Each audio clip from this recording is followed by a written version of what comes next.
جی تو ناظرین، اب ہم آپ کو بتاتے ہیں کہ صلاۃ التسبیح کس طرح ادا کی جاتی ہے۔ ایک ساتھ 4 رکعتوں کی نیت باندھ لیں اور یہ نیت کریں، میں نے ارادہ کیا ہے کہ 4 رکعت نماز صلاۃ التسبیح پڑھوں۔ یا دل میں ہی خیال کر لیں، زبان سے کہنے کی ضرورت نہیں۔ تکبیر تحریمہ کہہ کر ہاتھ باندھ لیں اور ثنا پوری پڑھ کر 15 مرتبہ بغیر ہاتھ چھوڑے کہیں، سبحان اللہ والحمد للہ ولا الہ الا اللہ واللہ اکبر۔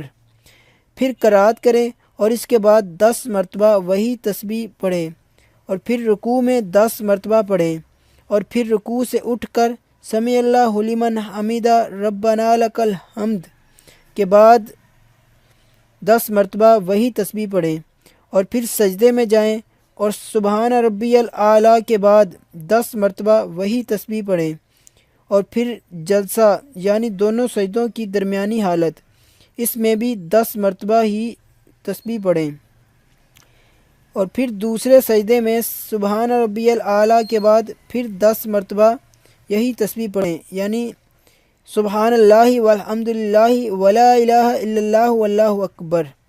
یہی تسبیح آپ نے 10 مرتبہ پڑھنی ہے۔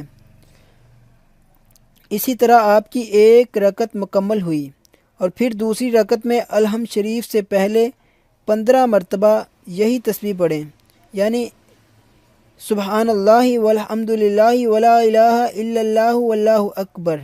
سورہ فاتحہ پڑھنے کے بعد 10 مرتبہ پڑھیں اور پھر رکوع اور قومے اور دونوں سجدوں اور ان کے درمیان میں 10 مرتبہ یعنی جلسہ کی حالت میں اسی تسبیح کو پڑھیں اور اسی طرح تیسری اور چوتھی رکعت میں بھی پڑھیں۔ جی یہ تھا نماز ادا کرنے کا طریقہ۔ امید ہے کہ آپ کو اس کی سمجھ آ گئی ہوگی کہ آپ نے کس طرح ادا کرنی ہے۔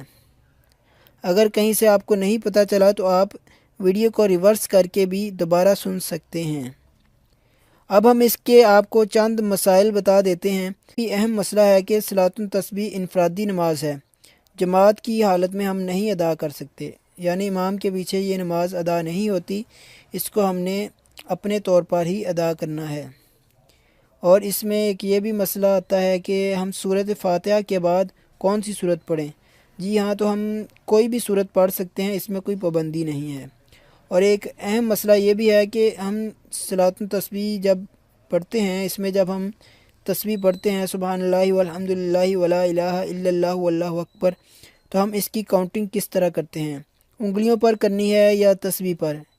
جی اس کا خاص خیال رکھنا ہے، نہ ہی آپ نے انگلیوں پر اس کی کاؤنٹنگ کرنی ہے، نہ ہی تسبیح پر۔